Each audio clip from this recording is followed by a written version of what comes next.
देखिए, ओम बाबू का यहाँ पे एक बड़ा इंटरेस्टिंग सवाल है कि सर क्या एक आईएएस रॉ ज्वाइन कर सकता है। रॉ मतलब most probably research and analysis wing की बात कर रहे हैं, या फिर एक आईपीएस या आईएफएस ऑफिसर ही ज्वाइन करते हैं। Raw research and analysis wing हमारे देश की प्रीमियर इंटेलिजेंस एजेंसी है। जो भी हमारे देश को एक्सटर्नल थ्रेट्स हैं, कहीं ना कहीं रॉ उसमें आप कह सकते हो इंटेलिजेंस करती है। अब अगर आप बात करो तो रॉ को आईएएस ज्वाइन कर सकते हैं या आईपीएस करेंगे, आईएफएस करेंगे। देखिए, ऐसा कोई नॉर्म नहीं है कि केवल आईपीएस या आईएफएस ही रॉ ज्वाइन करते हैं। रॉ में कोई भी ज्वाइन करता है।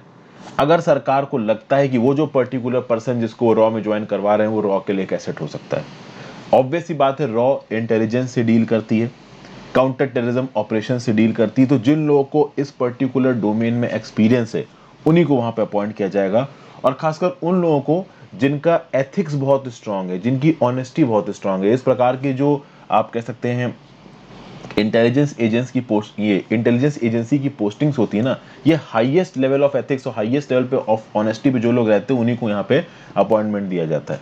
ठीक है। अब सवाल उठता है कि क्या आईएएस को अपॉइंटमेंट मिल सकता है? बिल्कुल मिल सकता है। आईएएस ज्वाइन कर सकता है रॉ, कोई ऐसी रोक नहीं, सरकार चाहे तो ज्वाइन कर सकता है, बट वो वहां पे करेगा क्या जाके? रॉ में मैं आपको बता दूं कि देखिए, दो बेसिक लेवल हैं यहाँ पे। वैसे तो उसके अंदर बहुत लेवल होंगे।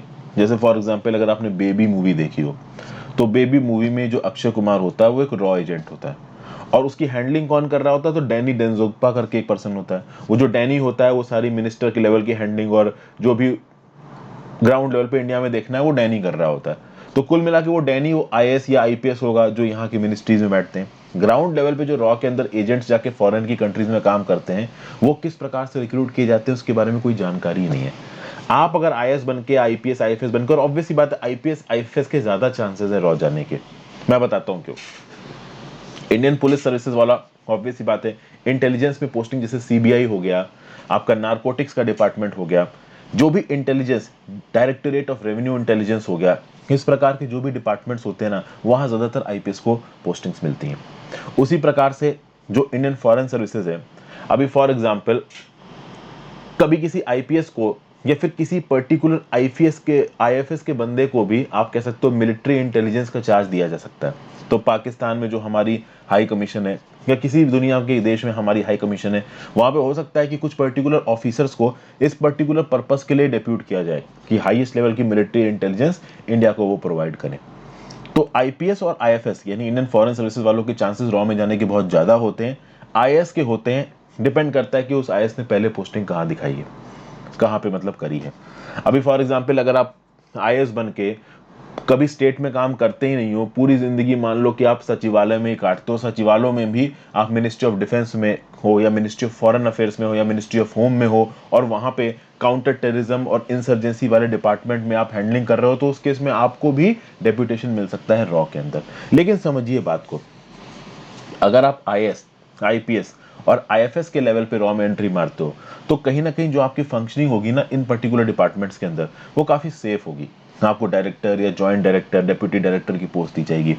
जो मेन काम होता है इन एजेंसीज का, रॉ जैसी एजेंसीज का, वो करते हैं नीचे के लेवल के ऑफिसर्स, जो रियली में एजेंट बन के जाके दुनिया भर में घूमते हैं। और उनको कैसे रिक्रूट किया जाता है इसके बारे में कोई जानकारी नहीं। कुछ लोग बोलते हैं कि जो आर्मी के बेस्ट कैडेट्स होते हैं वहां से इनको रिक्रूट किया जाता है। कुछ लोग बोलते हैं कि भाई जो पुलिस एकेडमीज में बहुत अच्छा परफॉर्म करते हैं उनको यहाँ पे रिक्रूट किया जाता है। कुछ लोग बोलते हैं कि अलग ही प्रकार से सिविलियंस पे ध्यान रखते हुए रिक्रूट करते हैं। ठीक है ना। एक मूवी आई थी तापसी पन्नू की, गंदी सी मूवी थी, क्या नाम है उस मूवी का, नाम शबाना, उसमें रिक्रूटमेंट दिखाया गया कुछ इस प्रकार का। अभी किसी को भी एग्जैक्टली मालूम नहीं है कि रॉ के इन ऑफिसर्स का रिक्रूटमेंट होता कैसे, बट जब इनका रिक्रूटमेंट होता है ना, तो इनके सारे ऑफिशियल रिकॉर्ड्स मिटा दिए जाते हैं। अगर आप स्पाई वाले सीरियल देखते हो, जैसे कि एली कोहेन करके एक सीरियल है, आपका सीरीज है नेटफ्लिक्स पे, एक म्यूनिच करके मूवी है, वहां पे दिखाया गया है कि इसराइल के जो स्पाइज होते हैं, इसराइल की जो सबसे बड़ी एजेंसी होती है मोसाद, दुनिया की सबसे बड़ी इंटेलिजेंस एजेंसीज जो है वो मोसाद है। कहीं ना कहीं सीआईए से भी ज्यादा खतरनाक ऑपरेशन मोसाद ने किए हैं और बहुत सक्सेसफुली करी हैं। तो ये जो मोसाद जैसी एजेंसीज हैं क्या करती हैं, वो ज्यादातर हर एक एजेंसी यही करती है कि जो भी इनके एजेंट्स फील्ड में डिप्लॉय होते हैं उनके आइडेंटिटी को ये लोग मिटा देते हैं। इनको बिल्कुल ही एक नई आइडेंटिटी दे देंगे, कुछ और ही दे देंगे, आपको दूसरी पर्सनालिटी बना के कहीं भेज देंगे। इंडिया के अंदर जो भी आपकी आइडेंटिटी है, इंडिया के अंदर जो भी आपके रिकॉर्ड्स हैं वो मिटा दिए जाएंगे। तो वो एक अलग ही लेवल का काम है। समझ गए? आप अपने घर से कट जाते हो, आप हर चीज से कट जाते हो। ठीक है। But as an IAS, IPS या आईएफएस आप चाहोगे तो इस प्रकार के लोगों को डील करोगे आप। ऑब्वियस सी बात है, एज एन आईपीएस अगर आप रॉ के अंदर पोस्टिंग कर रहे हो तो किसी सेंसिटिव पोस्टिंग में बैठे हो अगर आप रॉ के अंदर, तो आपको पता होगा कि भाई दुनिया में कहाँ कहाँ पे आपके एजेंट्स डिप्लॉय हैं, उनको ग्राउंड लेवल पे मदद देना, ठीक है ना, उनको बैक एंड सपोर्ट प्रोवाइड करना, उनकी इन्फॉर्मेशन को यहाँ पे डिकोड करना, प्रॉपर पॉलिसी में पार्टिसिपेट करना। क्योंकि रॉ एक ऐसा डिपार्टमेंट है जिसकी रिपोर्टिंग सीधे प्राइम मिनिस्टर को होती है। अभी के लिए कौन है रॉ के डायरेक्टर? सामंत गोयल साहब हैं। सामंत गोयल साहब आईपीएस कैडर के हैं, वो डायरेक्टली प्राइम मिनिस्टर को इसके ऊपर रिपोर्ट करते होंगे। अगर प्राइम मिनिस्टर नहीं तो एनएसए को रिपोर्ट करते होंगे, एनएसए बताता होगा प्राइम मिनिस्टर में। जब भी आप रॉ से रिलेटेड बातचीत होती होगी तो प्राइम मिनिस्टर जब मीटिंग करते होंगे तो वहां पे एनएसए डोवाल साहब भी बैठते होंगे और कहीं ना कहीं सामंत गोयल भी बैठते होंगे। तो अगर आप आईपीएस आईएफएस बन के भी रॉ में जाना चाहो ना तो पोस्टिंग काफी मुश्किल होती है। काफी ऑनेस्ट और काफी शार्प लोगों को रॉ में पोस्टिंग दी जाती है। तो आईएएस को डेफिनेटली पोस्टिंग दी जा सकती है।